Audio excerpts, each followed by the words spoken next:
Welcome back sa Usapang Loan at Online Lending. In this video, pag-usapan natin ang tungkol po kay TagaCash. Sinuggest po ito ng isa sa mga viewers natin na nag-iwan ng kaniyang comment sa isa sa mga video natin na kukumustahin natin si TagaCash. Dahil siya po ay siguro mayroong hindi magandang karanasan sa kanila. Nagawa na po natin ng review si TagaCash noong 2021. So mahigit isang taon na po at magdadalawang taon simula nung pinakilala natin ito dito sa Usapang Loan at Online Lending. At yung review natin noon ay i-refresh lang natin ngayon. Baka marami sa inyo ang nagiging ano din or umutang sa TagaCash lately at malamang po ay mayroon kayong doubt kung sila ba ay legit at nirekomenda ba ng or karapat dapat na irekomenda na utangan sa ating mga kababayan.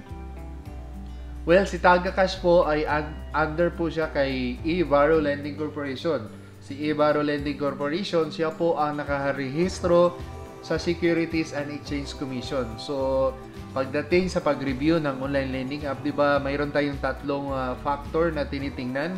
Kung papasa po siya sa tatlong factor na yon, pwede na po natin siyang i-recommenda dito sa Usapang Loan at Online Lending na pwede nating sandalan or pwede nating mautangan na siguro magiging panatag ang loob natin na hindi tayo malagay sa alanganin. So, sa factor number 1, which is yung dapat ang isang online lending app ay rehistrado sa Securities and Exchange Commission, pasado naman po dito si Evaro Lending Corporation or TagaCash. Oo, check po siya dyan. Kumusta naman po ang factor number 2, yung pagiging loan shark, at factor number 3, yung hindi nang haharas. Well, pag-usapan muna natin ang factor number 2. Ang isang online lending app, kapag sinabing loan shark, ang ibig sabihin po dito, expect mo na mataas ang kanilang interest at medyo may kalakihan ang kanilang processing fees. So baka hindi nyo alam or hindi kayo familiar, baka sanay lang kayo umutang sa mga lending company dyan sa lugar ninyo, gaya na lang ng One Puhunan, Pag-asa, Asa, at yung mga mayroong opisina talaga dyan. So, dito sa sa mga online lending app, at isa na nga dito si TagaCash, ang kanilang mga processing fee ay halos kalahati ng inyong approved loan. Paano ba natin malalaman na sila talaga ay isang loan shark? Sa pagkaano pa lang, sa pagkakita mo pa lang sa kanilang ads, sa kanilang description sa Play Store. Well, mahirap po tukuyin. Oo, sa isang mo lang tingin, hindi mo siya masasabi agad na sila po ay isang loan shark. Dahil ang mga ito ay marunong din, may mautak din. Ang pinapalabas nila sa mga advertisement nila ay hindi po yung totoong computation ng inyong loan kapag kayo po ay na-approve na. Yung lahat ng mga mga breakdown ng inyong loan computation ay malalaman nyo lang po kapag kayo ay na-approve na. At magpapalabas na po sila ng yung breakdown. Pero hindi po nakalagay detailed. Pero ang amount na mawawala ay sobrang laki. At wala ka ng choice na mag-back out kasi based po sa mga experience ng mga nag-back out at kinancel yung loan, nasingil sila at naharas pa din sila. Oo.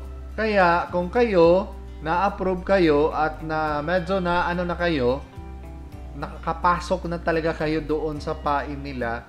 So, ang magandang gawin ninyo, huwag nyo nang i-cancel. Kasi, nako, malulugi kayo dahil pwede kayong masingil at maharas na hindi nyo napakinabangan yung pera.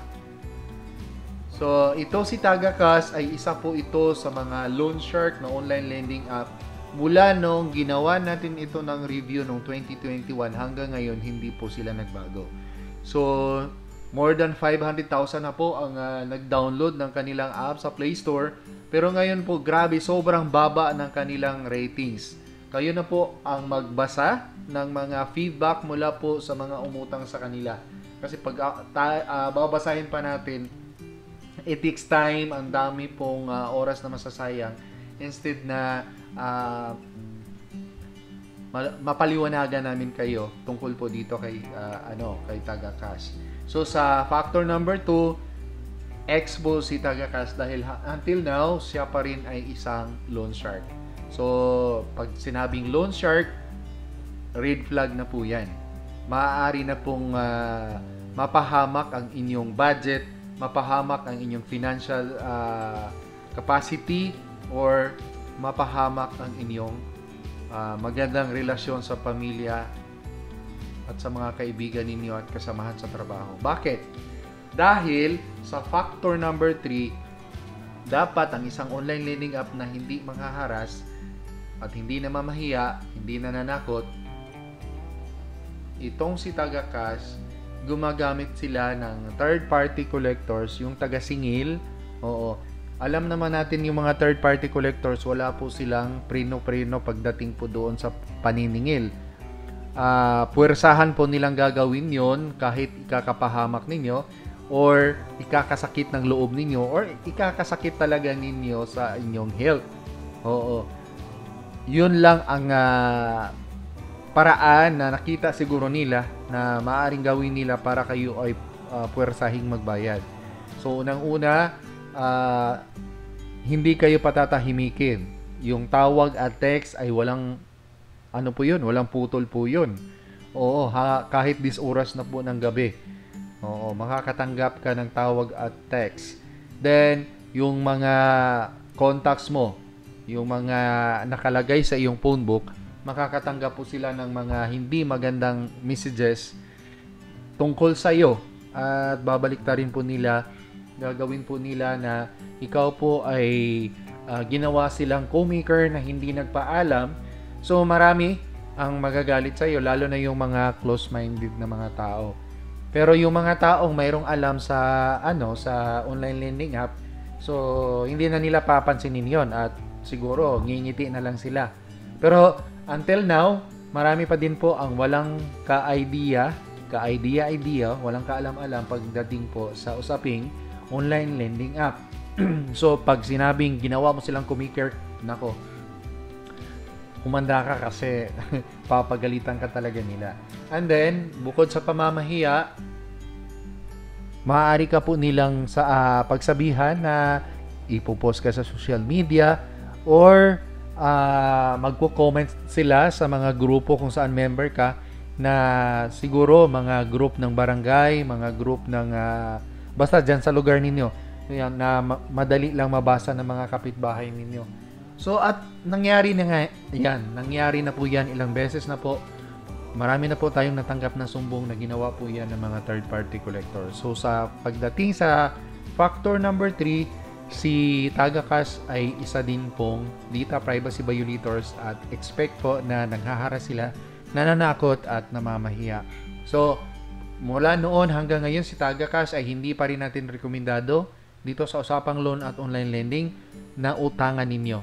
Maaaring mapahamak ang inyong budget at finances, pati ang magandang relasyon ninyo sa inyong mga kakilala, kaibigan, kamag-anak at kasamahan sa trabaho.